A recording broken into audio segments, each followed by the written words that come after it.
जय माता दी की। अब हम लोग 7वां अध्याय पढ़ेंगे। चंड और मुंड का वध ध्यान। मैं मातंगी देवी का ध्यान करता हूँ।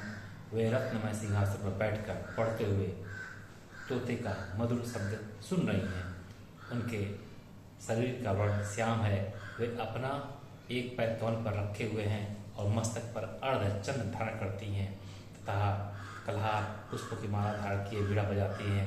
उनके अंग में कसी हुई चोली शोभा पा रही है। वे लाल रंग की साड़ी पहने हाथ में शंखमय पात्र लिए हुए हैं। उनके वदन पर मधु का हल्का हल्का प्रभाव जान पड़ता है और ललाट में बेंदी शोभा दे रही है। ऋषि जी कहते हैं, तदंतर शुंभ की आज्ञा पाकर वे चंड मुंड आदि दैत्य चतुरंगी सेना के साथ अस्त्र शस्त्रों से सुसज्जित हो चल दिए।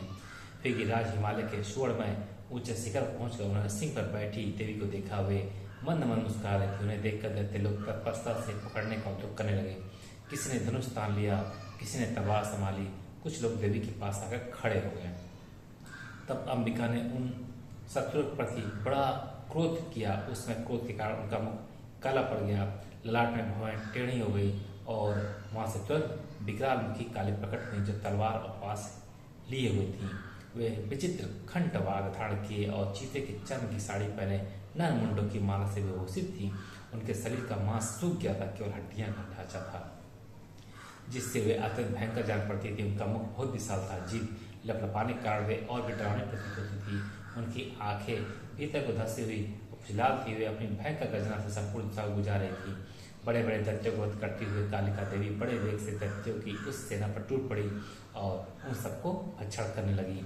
वे पार्श्व रक्षकों, अंकुशधारी, महावतों, योद्धाओं और घंटा सहित कितने ही हाथियों को एक ही हाथ से पकड़कर मुंह में डाल लेती थी। इस प्रकार घोड़े, हद और सारथी के साथ रथी सैनिकों को मुंह में डालकर वे उन्हें बड़े भयानक रूप से चढ़ा डालती थी। किसी के बाल पकड़ लेती, किसी के गला दबा देती, किसी को पैरों से कुचल डालती, किसी को छाती के धक्के से गिरा कर मार डालती थी।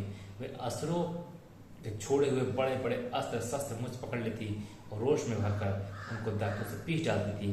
काली ने बलवान एवं धनात्मक दैत्यों की वह सारी सेना रौंद डाली, खा डाली और कितनों को मार भगाया। कोई तलवार के घाट उतारे गए, कोई खटवांग से पीटे गए और कितने ही असुर दांतों के अग्रभाग से कुचले जाकर मृत्यु को प्राप्त हुए।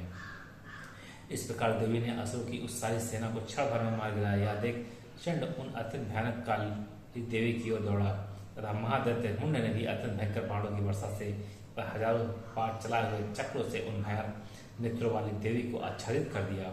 वे अनेकों चक्र देवी के मुख में समाते हुए ऐसे जान पड़ते थे मानो सूर्य के बहुत तेरे मंडल बादलों के उदर प्रवेश कर रहे हों।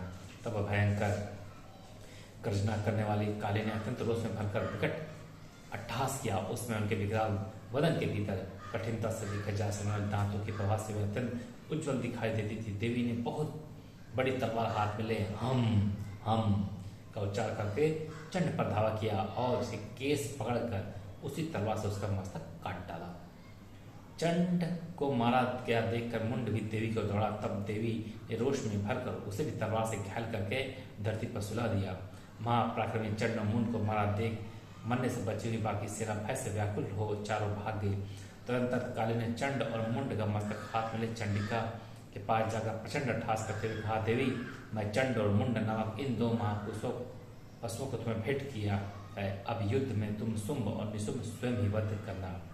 ऋषि कहते हैं, वहां लाए हुए उन चंड मुंड नामक दैत्यों को देखकर कल्याणमयी चंडी ने काली से मधुर वाणी में कहा, देवी, तुम चंड और मुंड को लेकर मेरे पास आई हो, इसलिए संसार में चामुंडा के नाम से तुम्हारी ख्याति होगी। जय माता दी, जय माता।